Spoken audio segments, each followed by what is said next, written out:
आज हम स्टार्ट करने जा रहे हैं प्रॉफिट एंड लॉस, नया चैप्टर। तो न्यू चैप्टर हम आज स्टार्ट करेंगे।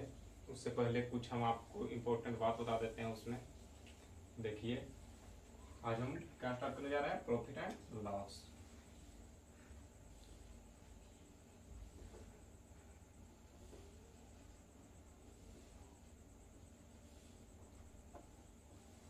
आज हम स्टार्ट करने जा रहे हैं profit and loss,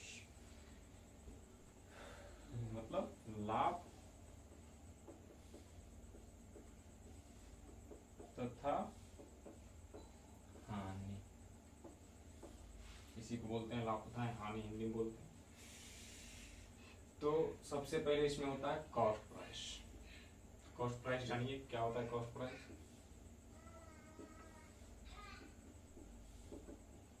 cost price मतलब क्रय मूल्य। इसको डिनोट करेंगे हम सीपी से। तो कॉस्ट प्राइस उसको कहते हैं कि जब कोई वस्तु को हम खरीदते हैं, जितना में खरीदें, जैसे कोई वस्तु को हम 1500 रुपये में खरीदे और उस पे हमको लाने या ले जाने में खर्चा जो भी, उसको भी हम कॉस्ट प्राइस में ही जुड़ा करते हैं। जैसे 100 रुपया हमको लाने में खर्चा हुआ, 200 रुपया हमको पैकिंग में खर्चा हुआ, तो इसको टोटल को जो बोलते हैं हम कॉस्ट प्राइस ही बोलते हैं। वैसा ही होता है एक selling price. Selling price, selling price मतलब विक्रय मूल्य। विक्रय मूल्य, इसको डिनोट करेंगे हम एसपी से। एसपी से तो विक्रय मूल्य, जब कोई वस्तु को जितना में खरीदें, उस पे हम जितना में बेचें, उसी को हम बोलते हैं विक्रय मूल्य। विक्रय मूल्य जितना हम बेच दें उसको हम बोलते हैं विक्रय मूल्य। कॉस्ट प्राइस पे जितना अधिक में या कम में जो में बेचे उसको हम विक्रय मूल्य बोलते हैं। फिर होती है मार्क प्राइस। मार्क प्राइस मतलब, और इसी को बोलते हैं list price. List price, price तो इसका मार्क प्राइस का हिंदी दोनों का होता है अंकित मूल्य। अंकित मूल्य, बोर्ड छोटा है इसलिए हम लिखा अंकित मूल्य। तो अंकित मूल्य उसको बोलते हैं जब कोई वस्तु को जितना में खरीदें, उस पे हम जितना अधिक या अधिक को हम उस पे मतलब मार्क करें, उसी को हम बोलते हैं अंकित मार्क प्राइस मतलब अंकित मूल्य। इसको वो इसी का होता है डिस्काउंट। डिस्काउंट,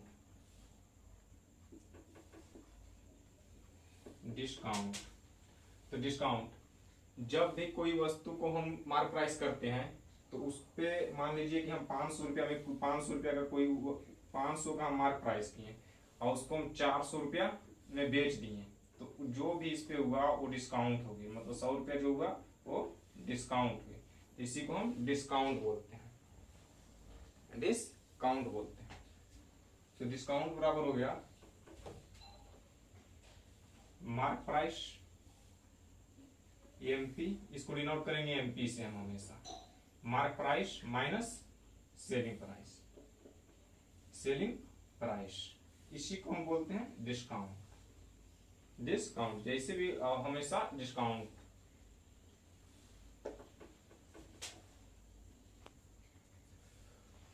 उसी को हम बोलते हैं डिस्काउंट।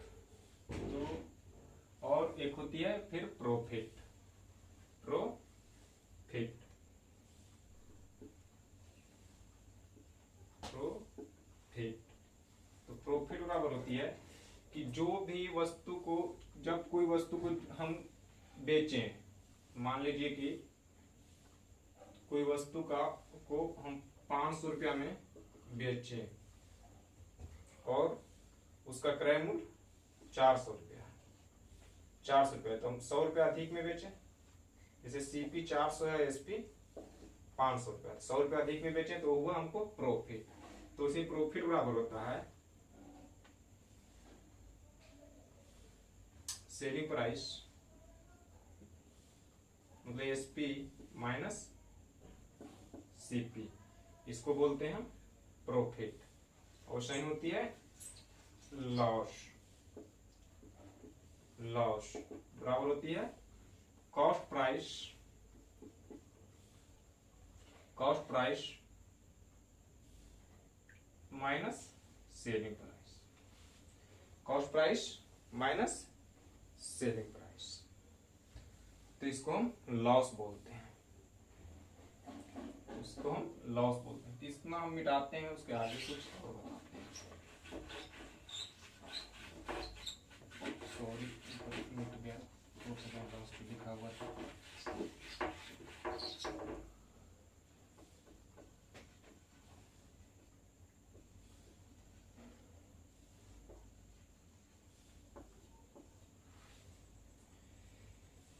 तो इसके आगे फिर होती है प्रॉफिट परसेंट। प्रॉफिट परसेंट बराबर होती है जो भी होगा क्रय मूल्य पे ही होगा, जो भी होगा क्रय मूल्य पे होगा। प्रॉफिट परसेंट बराबर होता है प्रॉफिट बटा सीपी गुने 100। वैसे ही होती है लॉस परसेंट बराबर लॉस बटा सीपी गुने 100। इसका ये फॉर्मूला होता है, मानिए तो फॉर्मूला ही हुआ। फिर होती है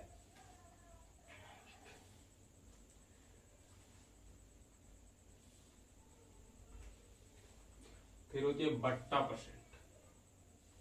बट्टा मतलब डिस्काउंट। डिस्काउंट को हम डी से डिनोट करने में डिस्काउंट परसेंट बराबर होती है, डिस्काउंट परसेंट बराबर होती है डिस्काउंट बटे मार्क प्राइस गुने 100। इसका ये इतना फॉर्मूला होता है। तब ये ना कि हम इस शॉर्ट में लिख दिए हैं तो आप लोग को समझ में ना आए। डिस्काउंट बराबर होता है, डिस्काउंट पूरा भी लिख सकते हैं, डिस्काउंट को बट्टा बोलते हैं, बट्टा बोलते हैं। मार्क प्राइस को अंकित मूल्य बोलते हैं, अंकित मूल्य बोलते हैं। इसको हम लाभ बोलते हैं, इसको हम क्रय मूल्य बोलते हैं, मूल्य बोलते हैं। इसको हम हानि बोलते हैं, इसको हम क्रय मूल्य बोलते हैं, मूल्य बोलते हैं। इतना हम बोलते हैं हैं। तो और कुछ फार्मूला हम देते हैं, और कुछ फार्मूला लिखते हैं क्योंकि बोर्ड छोटा है, इस पे होता नहीं।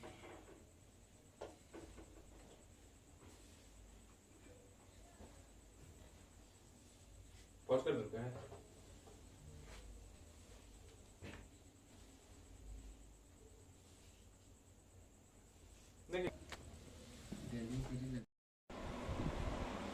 देखो बाबू, अगला फॉर्मूला होता है सेलिंग प्राइस बराबर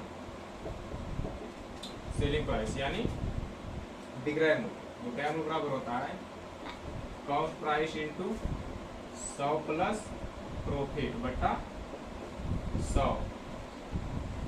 चाहेंगे तो आप एक फॉर्मूला इसी से और बना सकते हैं, देखिए कैसे अपने से बना सकते हैं। सीपी मतलब कॉस्ट प्राइस बराबर, कॉस्ट प्राइस बराबर हो गया, कॉस्ट प्राइस बराबर हो गया सेलिंग प्राइस बट्टा 100 से गुना कर लीजिए, बटा आ गया 100 प्लस प्रॉफिट, ये आ गया बट्टा में सेलिंग प्राइस, ये चल जाएगा 100 गुना में ऊपर चल जाएगा। जैसे ये इसमें गुना कर दिए, अब इसको हम नीचे ले आए तो हो गया कॉस्ट प्राइस बराबर, कॉस्ट प्राइस बराबर होगा सेलिंग प्राइस बटा 100 प्लस प्रॉफिट गुने 100। ऐसे सेलिंग प्राइस का एक फॉर्मूला और होता है, सेलिंग प्राइस मतलब विक्रय मूल्य। सेलिंग प्राइस बराबर है mark price into 100 minus discount बटा 100। इससे चाहेंगे तो आप एक फॉर्मूला और बना सकते हैं, जैसे एमटी बराबर मतलब मार्क प्राइस बराबर, मार्क प्राइस बराबर हो गया सेलिंग प्राइस, सेलिंग प्राइस बट्टा 100 माइनस डिस्काउंट गुने 100। इसका इतना फार्मूला हो गया। तो इतना पर ही पूरा चैप्टर खत्म हो जाता है। देखिए अब आगे हम कुछ क्वेश्चन करवाते हैं। अब आगे क्वेश्चन बनाइए, देखिए हम देखिए देते हैं क्वेश्चन, कुछ टाइप वाइज क्वेश्चन देखिए।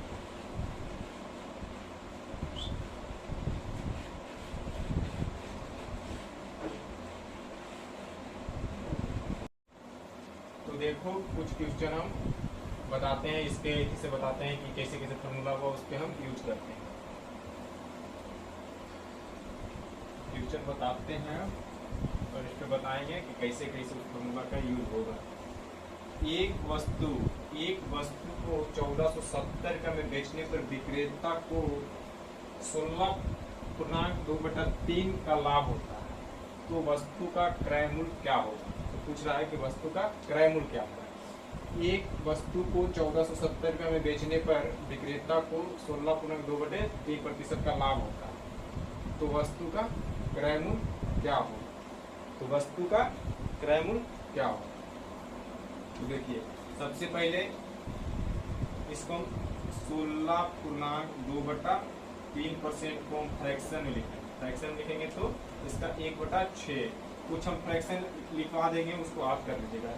देखिए जैसे और तो आध भी होगा किन्हीं को, ऐसा बात नहीं है, लेकिन फिर देखिए इसका 1/6 होगा, तो इसका फ्रैक्शन 1/6 होगा। तो क्या बोल रहा है कि इतना का लाभ होता है। तो कॉस्ट प्राइस इसको हम बोलते हैं कॉस्ट प्राइस, इसको बोलते हैं हम सेलिंग, इसको बोलते हैं प्रॉफिट। तो इसका कॉस्ट प्राइस कितना हो गया 6, कॉस्ट प्राइस हो गया इसका 6 और प्रॉफिट हो गया 1 और सेलिंग प्राइस हो गया 6 1 7 अब कैसे हुआ जी। हम जब भी बोले थे कि जब जो भी होगा प्रॉफिट या हानि वो होगा सीपी पे, तो सीपी पे होगा तो बोल रहा है क्या कि इतना का लाभ होगा। तो सीपी हुआ मेरा 6 पूरा हो गया 6 और उसको जो जोड़ेंगे प्रॉफिट जब जोड़ते हैं तो उसको बोलते हैं हम सेलिंग प्राइस। कॉस्ट प्राइस में जब हम प्रॉफिट को जोड़ देते हैं तो उसको हम बोलते हैं सेलिंग प्राइस। तो सेलिंग प्राइस इसको कितना दिया हुआ है 1470 रुपया क्वेश्चन के हिसाब से दिया हुआ मेरा है 7 से, तो 7 यूनिट बराबर हो गया 1470 रुपया। तो 1 यूनिट बराबर निकाल लीजिए सेलिंग प्राइस कितना हो गया, तो कट करिए तो 7 गुना के 14 7 तो 210 रुपया मेरा हो गया 1 यूनिट बराबर 210 रुपये। पूछ क्या रहा है हमसे पूछ रहा है कि कॉस्ट प्राइस मतलब क्रय मूल्य क्या होगा। क्रय मूल्य में गुना कर दीजिए 6 से, तो 6 से गुना कर दीजिए 210। तो ये कैसे गुना करिए, देखिए इससे जितना भी गुना होता है गुना करके देखिए 6 0 6 गुना के 1260 रुपया मेरा आंसर हो गया। इतना हो गया मेरा कॉस्ट प्राइस हो गया। अब अगला क्वेश्चन देखिए, अगला क्वेश्चन भी यही बोल रहा है कि एक व्यक्ति अपना सामान को 8.1/3% लाभ पर बेचता है। एक व्यक्ति अपना सामान को 8.1/3% लाभ पर बेचता है। यदि वस्तु को विक्रय मूल्य इतना है तब क्रय मूल्य है। इसको भी पहले फ्रैक्शन लिख लीजिए, इसका कर लीजिए 8.1/3 का फ्रैक्शन निकाल लीजिए। आप फ्रैक्शन निकाल लीजिए इसका, तो इसका फ्रैक्शन होता है 1/12। इसका फ्रैक्शन होता है 1/12। तो जैसे बोले कि सीपी ये होता है प्रॉफिट ये होता है, जो भी होता है ऊपर आएगा वो प्रॉफिट होगा या लॉस होगा, यही दो चीज में होगा। अब प्रॉफिट या लॉस जो भी होगा वो कॉस्ट प्राइस पे ही होगा। तो कॉस्ट प्राइस मेरा हो गया 12, प्रॉफिट हो गया मेरा 1 और सेलिंग प्राइस हो गया मेरा 13। सेलिंग प्राइस हो गया मेरा 13 हो गया। 13 यूनिट बराबर जैसे देखिए बोल रहा है कि देखिए इसका सेलिंग प्राइस हो गया 13, इसका सेलिंग प्राइस है 13। इस क्वेश्चन के हिसाब से मेरा दिया हुआ है 65,780 रुपये। तो 65,780 रुपये क्वेश्चन के हिसाब से दिया हुआ है। तो अब हम 1 यूनिट बराबर निकाल लेंगे। 1 यूनिट बराबर निकाल लीजिए 13 × 5 = 65, 13 × 6 = 78, 13 × 6 = 78, तो 50 60 मतलब 5060 रुपया मेरे आया। तो इसको हम कॉस्ट प्राइस निकालना बोल रहा है, तब क्रय मूल्य क्या होगा। तो कॉस्ट प्राइस हमको निकालना है, तो कॉस्ट प्राइस में हमको गुना कर लेना है 50 60, इतना से हमें को गुना कर लेना है। तो 12 गुने 50 60, इसको गुना कर लीजिए आप लोग। तो आप लोग गुना करिएगा, कितना हो जाएगा 0, 12 छक 72 के 2 हाथ में 7, अब 12 पचे 60, 0 है तो 0 से जब 12 गुना करेंगे तो 0 हो जाएगा, तो उसका बाकी जो रह गया था उसको 7 लीजिए।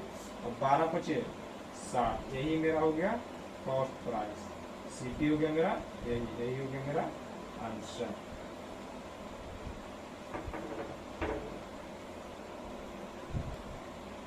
चलो बाबू देखो, तो तीसरा क्वेश्चन हम स्टार्ट करते हैं। तीसरा क्वेश्चन अब हम स्टार्ट करते हैं। एक व्यक्ति किसी वस्तु को विक्रय मूल्य 25% हानि पर बेचता है, तो व्यक्ति का वास्तविक मूल्य प्रतिशत ज्ञात है। तो ये एक व्यक्ति किसी वस्तु को 25% हानि पर बेचता है, 25% हानि पर बेचता है, इसका फ्रैक्शन होता है 1/4। तो हानि पर बेचता है, ये हो गया एसपी और ये हो गया लॉस। तो एसपी हो गया कितना मेरा, एसपी हो गया 4, लॉस हो गया मेरा 1 और सीपी हो गया मेरा 5। तो सीपी कैसे 5 हुआ, अब ये देखिए, जब भी जो भी होता है मेरा कॉस्ट प्राइस पे ही हानि या लाभ होता है, तो कॉस्ट प्राइस पे ही। तो कॉस्ट प्राइस मान लीजिए कि मेरा कॉस्ट प्राइस 100 है और हम बेच दिए, उसको सेलिंग कर दिए हम 80 में, तो मेरा ये हानि हुआ ना, 20% का हानि होने वाला, तो लॉस हुआ मेरा 20 का। तो जब भी होता है तो सेलिंग कॉस्ट प्राइस बराबर होता है selling price plus loss, selling price plus loss, तब मेरा जाके निकलता है कॉस्ट प्राइस। तो इसमें हम जोड़ दिए, सेलिंग प्राइस में लॉस जोड़ दिए, तो हो गया इतना। तो अब निकालने क्या बोल रहा है, क्रय मूल्य पर व्यक्ति का वास्तविक मूल्य प्रतिशत ज्ञात है। वास्तविक मूल्य प्रतिशत 1 हो गया, इसका लॉस तो 5 गुने 100, 20 बचे, सब मेरा 20% आ गया वास्तविक मूल्य, मेरा 20% आ गया वास्तविक मूल्य। अब अगला क्वेश्चन देखिए 4 नंबर। एक व्यक्ति एक वस्तु को विक्रय मूल्य के 8.1/3% लाभ पर बेचता है, तो क्रय मूल्य